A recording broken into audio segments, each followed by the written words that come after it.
ஹரஹர சங்கரா, ஜெய ஜெயசங்கரா. எல்லோரும் good evening, மாலை வணக்கம். மழை வர மாதிரி இருக்குது. 2-3 நாளைக்கு மழை இருக்குன்னு சென்னையில் மழை இருக்குன்னு சொல்லியிருக்கா. நாங்களும் ஒரு 3-4 நாளாக வேலை இருந்து கொஞ்சம் உடம்பு டயர்டாக போயிட்டு எல்லாம் ஷோல்டர் வலி அந்த வலினால கொஞ்சம் வர முடியல. ஸோ இன்றைக்கி என்ன ஈவினிங் என்ன மெனு பண்ணுறாங்கிற மாமி சொல்லுவாள். டீட்டெயில்டாக சொல்லும்போது நான் பரோட்டா பண்ணுறேன். அது காத்தாலே மாவு பிசைஞ்சு வச்சுட்டேன். நல்லா ஊறின்ட்டு இருக்கு பாருங்க, நல்லா ஊறின்ட்டு இருக்குது. காத்தாலே மாவு பிசைஞ்சு வச்சுட்டேன். அந்த பரோட்டாவுக்கு தேவையான இது தேங்காய் அரைக்க போகிறேன் மிக்சியில். பாருங்க, முந்திரி பருப்பு ஒரு 4-5, கசகசா ஒரு அரை டீஸ்பூன், தேங்காய், அவ்வளோதான். இதை நல்லா அரைச்சிட்டு வந்துட்டோம்னா பாக்கி வேலையை காமிக்கிறேன் நான். முதல்ல மிக்சியில் சொல்ல வேண்டாமா?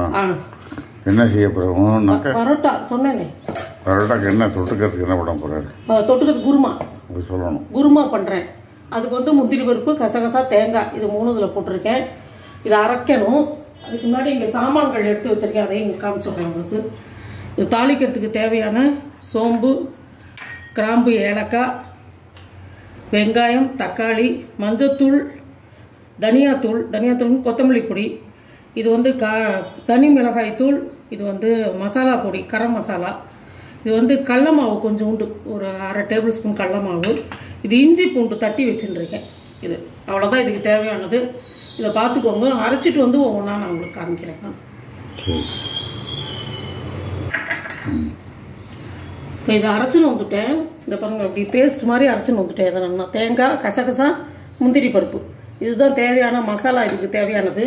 இப்போ தாளிக்கிறதுக்கு உண்டான மசாலா எண்ணெய் காஞ்சி கொடுத்து இந்த சோம்பு கொஞ்சமாக போடுறேன். இதில் பாதி தான் போடுறேன். சோம்பு பொரிச்சோடனே இந்த ஏலக்காய், கிராம்பு போட்டேன்.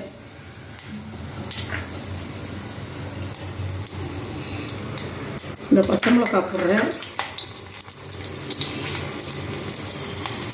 இதுக்கு உண்டான வெங்காயம், என்னன்னா காஞ்சதுனால கிடுகிடுன்னு எல்லாத்தையும் போடுறேன், வேற ஒன்றும் இல்லை.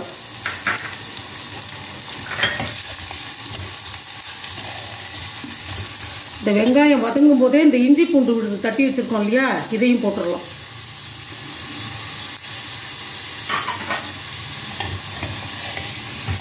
இது கொஞ்சம் வதங்கிக்கட்டும், அப்புறம் அடுத்தடுத்து போடுறத காமிக்கலாம். இந்த வெங்காயம், இஞ்சி பூண்டு விழுது, இந்த வெங்காயம் நல்லா வதங்கணும். இந்த வெங்காயம் அப்புறம் தான் தக்காளி போடணும்.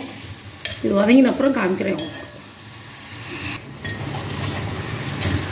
வெங்காயம் நல்லா வதங்கி இருக்கு பாருங்க, நல்லா வந்துருக்கு. இப்போ இஞ்சி பூண்டு அதோட இதுவும் கொஞ்சம் ஸ்மெல் இல்லாமல் இருக்குது. இந்த தக்காளியை கொஞ்சம் இப்போ போடுறேன். தக்காளி போட்டு கொஞ்சம் வதங்கிறதுக்காக கொஞ்சமாக உப்பு போடுறேன். இதுக்கு தக்காளி வெங்காயம் வதங்கிறதுக்கு இது நல்லா வதங்கினதுக்கப்புறம் அடுத்தடுத்து காமிக்கலாம். இந்த தக்காளி நல்லா வதங்கிட்டு பாருங்க. இந்த குருமாவுக்கு 2 பேருக்கு நான் பண்ணுறேன். ஒரே ஒரு பெரிய வெங்காயம் பொடியாக நறுக்கின்றேன், ஒரே ஒரு தக்காளி, அவ்வளோதான் நான் போட்டுட்டேன். ஸோ 2 பேருக்கு இது போகிறோம். இப்போ இந்த தக்காளி வதங்கினோடனே இந்த தனியாத்தூள், அதாவது கொத்தமல்லி பொடி அண்டு மஞ்சத்தூள் 2ஐயும் போடுறேன்.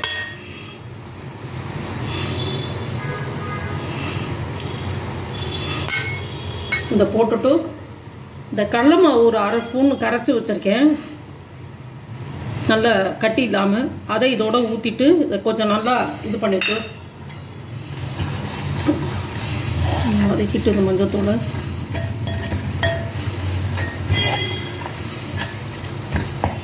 கொஞ்சமாக தண்ணி ஊற்றி இப்போ இதை வேக விட்றேன். கொஞ்சம் வேகட்டும், அதுக்கப்புறம் அடுத்தடுத்து நான் இது பண்ணுறேன், காமிக்கிறேன். இது நல்லா கொதிச்சுடுத்து. இப்போ இந்த கரம் மசாலா அண்டு காரப்பொடி எல்லாம் ஒரு 1/4 டீஸ்பூன் வச்சுட்டுருக்கேன், அவ்வளோதான், ஜாஸ்தி இல்லை. மீன் போட்டு நல்லா அப்படி இது பண்ணதுக்கப்புறம்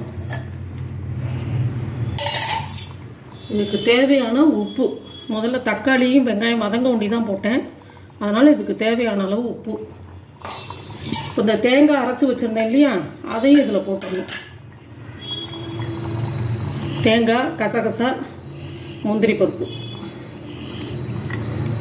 இதுதான் இந்த பரோட்டாவுக்கு செய்கிற சிம்பிளான குருமா. எனக்கு தெரிஞ்ச அளவில் நான் செய்கிறேன்.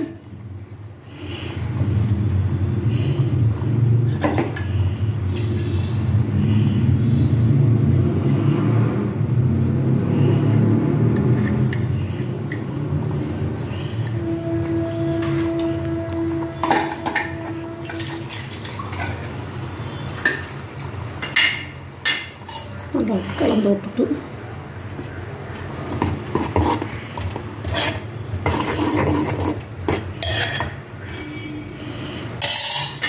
இதுக்கு தேவையான தண்ணி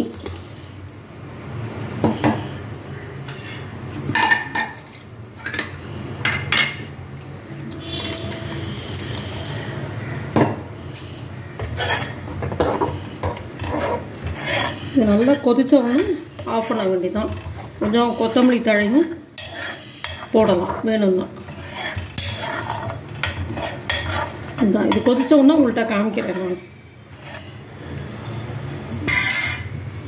உருமா ரெடியாக எடுத்து ஆஃப் பண்ணுறேன். பண்ணிட்டு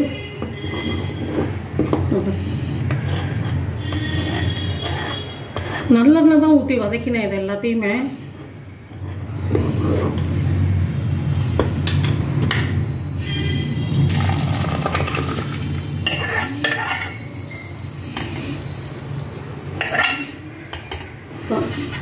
இதுதான் பரோட்டாவுக்கு நான் பண்ணின குருமா.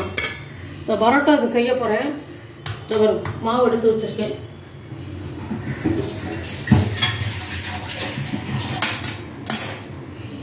இது பண்ணிட்டு காமிக்கிறேன் உங்களுக்கு. தட்டிட்டு மாவு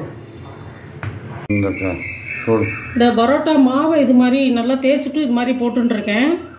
கத்தியால் இது மாதிரி போட்டு இதை எப்படியே உருட்டிடுவேன். இதை உருட்டிட்டு இது மாதிரி தட்டி வச்சுருவேன். இதை மறுபடியும் அதுதான் எப்படி தட்டுறேங்கிறத உங்களுக்கு காமிக்கணும் இல்லையா, பரோட்டா எப்படி தட்டுறேன்னு. அதுதான் இப்படி உருட்டிட்டு எடுத்து இந்த மாதிரி பண்ணிவிட்டு இது தட்டிடுவேன். பரோட்டாவும் குருமாவும் ரெடியாக எடுத்து பாருங்க. பரோட்டா குருமாவும் ரெடியாக எடுத்து பாருங்க. இதெல்லாம் செஞ்சு பாருங்கள். செஞ்சு பார்த்துட்டு லைக் பண்ணுங்கள், ஷேர் பண்ணுங்கள், சப்ஸ்கிரைப் பண்ணுங்கள். விடாமல் சப்ஸ்கிரைப் பண்ணுங்க. Thank you very much. பாய்.